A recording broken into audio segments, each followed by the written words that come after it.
Hello दोस्तों, कैसे हो? तो दोस्तों, इस वीडियो का मोटो ये है कि जो एक नो लॉस लीग फिर से आई है एक्सचेंज 22 पे, वो मैं आपको इस वीडियो में एक्सप्लेन करने वाला हूँ। पहले भी एक बार आ चुकी है नो लॉस लीग, ये सेकंड टाइम है। सो जो जिसने पहले बार खेला था उसको पता है क्या है, जिसने नहीं खेला है अब तक उसको मैं अच्छे से एक्सप्लेन कर दूंगा। तो वीडियो को बिल्कुल मिस मत करना, आपके लिए बहुत ही ज़्यादा बेनिफिट है। आपको आपका पैसा रिफंड मिलने वाला है यार, तो फिर जो आप हारोगे वो आपको रिटर्न मिलेगा। कितना अच्छी बात है ना। चलो देखते हैं क्या है, मोर सेक्शन में चलो, एफएक्यूज में चलो। एंड देन फिर अब नीचे आओगे तो आपको क्रिकेट मिलेगा। ओके, क्रिकेट पे जैसे ही क्लिक करोगे तो आपको मिल जाएगा सारा डिटेल। मैं आपको एक्सप्लेन कर देता हूँ। अब ये सिर्फ और सिर्फ वुमेंस 100 के लिए ही एप्लीकेबल है। जो मैचेस वुमेन हंड्रेड्स में होंगे, जो आप खेलोगे, उसी के लिए ये एप्लीकेबल रहेगा। उसके अलावा और कोई नहीं, मेंस 100 के लिए भी नहीं, सिर्फ और सिर्फ वुमेंस 100। पहली बात हो गई क्लियर। अब एक्चुअली देखते हैं क्या। ठीक है। टोटल 26 मैचेस होने वाले हैं पूरे टूर्नामेंट के। Total 26 matches. अभी क्राइटेरिया ये है यहाँ पे कि आपको मिनिमम 12 मैचेस में आपका पैसा इन्वेस्ट करना ही करना है। 26 में से 12 मैचेस तो आपको खेलने ही खेलने हैं। हाँ, 12 के ऊपर आप खेल सकते हो, there is no issues, but minimum 12 matches अगर आपको खेलने ही खेलने हैं इस क्राइटेरिया को फुलफिल करने के लिए। अब उन 12 में से 10 मैचेस आपके लीग मैचेस होने चाहिए, और 2 मैचेस तो एटलीस्ट मिनिमम आपको सेमीफाइनल फाइनल के खेलने हैं। ठीक है। ऐसा ना हो जाए कि आपने 15 मैचेस लीग मैचेस के खेल लिए और आप फाइनल्स और सेमीफाइनल्स के टाइम पे आपने कोई भी पैसा अपना इन्वेस्ट नहीं किया, तो भी आप कंसिडर नहीं करोगे हो पाओगे। 15 मैचेस आपने जरूर खेले, जो मिनिमम 12 मैचेस का जो क्राइटेरिया आप वो कंप्लीट कर रहे हो, 15 मैचेस आपने खेल लिए हैं। बट एक्चुअल क्राइटेरिया क्या है कि आपको 2 फाइनल्स के मैचेस भी तो खेलने ही पड़ेंगे, सेमीफाइनल फाइनल्स मिलके। ये आपका मस्ट है, ये तो आपको खेलने ही खेलने। लीग के आप 10 तो मिनिमम खेलने लीग स्टेज के, और 2 फाइनल सेमीफाइनल भी आपको खेलने ही खेलने हैं। ठीक है। ये आप रूल कंसिडर करके चलो। बहुत सारे लोग यहाँ पे कंफ्यूज हो सकते हैं, बहुत सारे लोग बोलेंगे कि यार भाई, मैंने तो 15 मैचेस खेले थे, ठीक है, और रूल तो सिर्फ 12 मैचेस का था, फिर मैं क्राइटेरिया में कंसिडर क्यों नहीं हुआ। बट अगर आपने सेमीफाइनल फाइनल नहीं खेले होंगे ना 2 मैचेस, तो ये 15 मैचेस का कुछ वैल्यू नहीं बचेगा, ये कंसिडर नहीं होंगे। ठीक है। तो ये 2 सेमीफाइनल फाइनल तो बहुत इंपॉर्टेंट रहेंगे, लास्ट में ये आपको खेलने ही पड़ेंगे। समझ रहे हो? ठीक है। अब हर मैच में आपको 100 रुपीज़ मिनिमम इन्वेस्टमेंट करना ही करना है। ठीक है, 100 रुपीज़। एटलीस्ट 12 मैचेस में, मिनिमम 12 मैचेस में पर मैच आपको 100 इन्वेस्ट करना ही करना है। टोटल 1200 रुपये उस तरीके से हो जाएंगे। एक और बात, प्लेटफॉर्म फ़ी उसमें कंसिडर नहीं होगी। प्लेटफॉर्म फ़ी के अलावा आपको 100 रुपीज़ इन्वेस्ट करना है।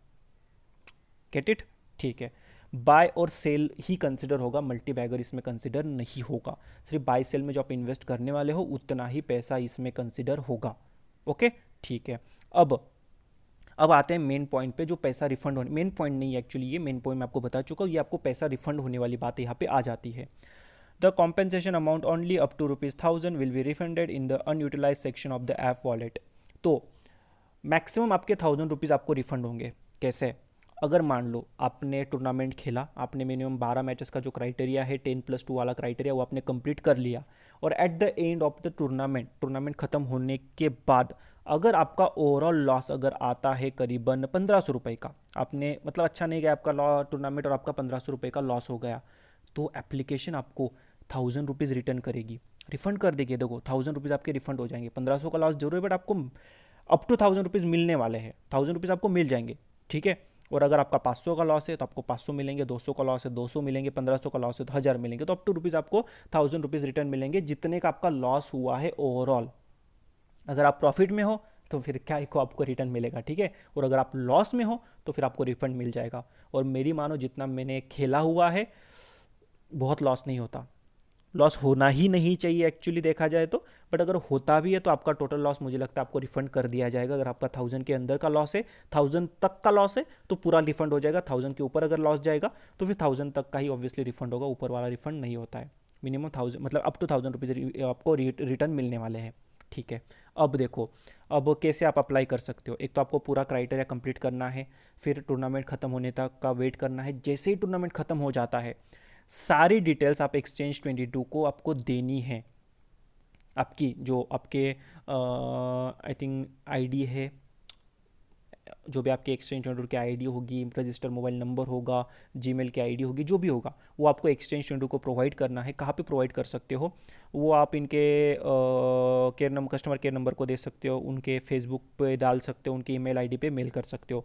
बट याद रखना जितना जल्दी करोगे उतना बेस्ट रहेगा, बिकॉज 8 दिन के बाद अगर आपने उनको कांटेक्ट किया ना तो फिर आपको आपका पैसा रिफंड नहीं होगा। जैसे टूर्नामेंट खत्म होगा वैसे ही कर दो, और फिर वो चेक करेंगे कि आप एलिजिबल हो या नहीं हो, आपको रिफंड मिलना चाहिए या नहीं मिलना चाहिए, आपने क्राइटेरिया फुलफिल किया है नहीं किया, ये सारा चेक किया जाएगा। और जैसे आप एलिजिबल हो जाओगे आपका पैसा 24 आवर वर्किंग आवर्स में रिटर्न कर दिया जाएगा आपके वॉलेट में। ओके, और ये याद रखना 8 दिन के बाद मत करना, जैसे टूर्नामेंट खत्म होगा उसी दिन कर दोगे तो भी ठीक है, ठीक है, बट टूर्नामेंट खत्म होने के बाद करना। अब in case more than 40% of matches get cancelled, मतलब अगर गलती से कुछ रीजन की वजह से टूर्नामेंट के 40% से ज़्यादा मैचेस अगर कैंसिल हो जाते हैं तो ये नो लॉस लीग कैंसिल हो जाएगी, आपको कोई भी रिफंड नहीं मिलेगा अगर 40% से ज़्यादा मैचेस अगर कैंसिल होते हैं तो, ठीक है। Only those users will have their KYC completely verified, मतलब जिसने अपनी KYC कंप्लीट कर ली है 31 अगस्त तक आपको आपकी KYC कंप्लीट करनी है। अगर आपने नहीं करी है तो फिर आप एलिजिबल नहीं हो, ठीक है। तो 31 अगस्त को बहुत टाइम है, जितने जल्दी वो कर लो, एक ही दिन में KYC कंप्लीट हो जाता है, तो KYC कंप्लीट कर लो फिर आप एलिजिबल हो जाओगे, ठीक है। और कुछ इश्यूज़ है, कुछ कन्फ्यूजन है, आप मुझे मेल कर सकते हो, मैसेज कर सकते हो, या फिर आप डायरेक्टली एक्सचेंज ट्रेडर को कॉन्टैक्ट कर सकते हो। ओके, सो आई होप मैं आपको सारी चीज़ें एक्सप्लेन कर पाया हूँ। और अगेन अच्छे से अगर आप रीड करोगे तो आपको समझ में आ जाएगा, तो रीड जरूर करना और खेलना जरूर, बिकॉज यहाँ पे लॉस होगा तो आपको रिफंड मिलेगा, लॉस नहीं होगा तो बहुत अच्छी बात है ना, प्रॉफिट में रहोगे और प्रॉफिट में ही रहोगे ऑनेस्टली कहूँ तो। सो आ जाओ, खेलो, डाउनलोड कर लो, आपको टेलीग्राम चैनल पे मिल जाएगा डाउनलोड लिंक, जहाँ से आप लोग डाउनलोड कर सकते हो। साथ ही साथ थोड़ा देख लेते हैं मेंस का यहाँ पे कि किसे कहाँ पे इन्वेस्ट किया जा सकता है। तो अगर आप यहाँ पे देखो किस में इन्वेस्ट किया जा सकता है, क्या किया जा सकता है, विलजैक्स I think don't available because he is on national duties, ठीक है। तो जॉर्डन कॉक्स को आप 1-2 शेयर्स लेके चल सकते हो। सैम करन थोड़ा ऊपर बैटिंग कर सकता है इस मैच में, तो सैम करन का थोड़ा नोट करके चलना। टॉम करन है, मैट मिलन है, हाँ हाँ, मोहम्मद हसनैन के आप कुछ शेयर्स लेके चल सकते हैं। 20 एक बहुत अच्छी प्राइस है, एक विकेट भी लेता काम करेगा। और एक बात याद रखना, यहाँ पे एक डॉट बॉल का ना 1 पॉइंट मिलता है। हाँ, जो बॉलर एक बॉल डॉट डालता है ना उसका यहाँ पे एक पॉइंट कंसिडर होता है। तो अगर हसनैन ने 5 डॉट बॉले डाले और एक विकेट भी लिया तो 25 पॉइंट्स तो वैसे भी दे देगा, ठीक है, देख के चलो। उसके बाद एडम होस 18 में बहुत सॉलिड प्राइस है मैन, यार ले लो एडम होस के जितने आप शेयर्स ले सको 18 में ले लो, ठीक है, बहुत सॉलिड प्राइस है।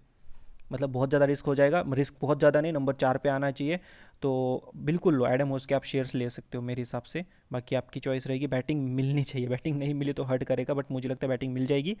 बाकी ठीक है, तो ये कुछ प्लेस आप ट्राई कर सकते हो। ओके चलो, thank you so much guys for watching.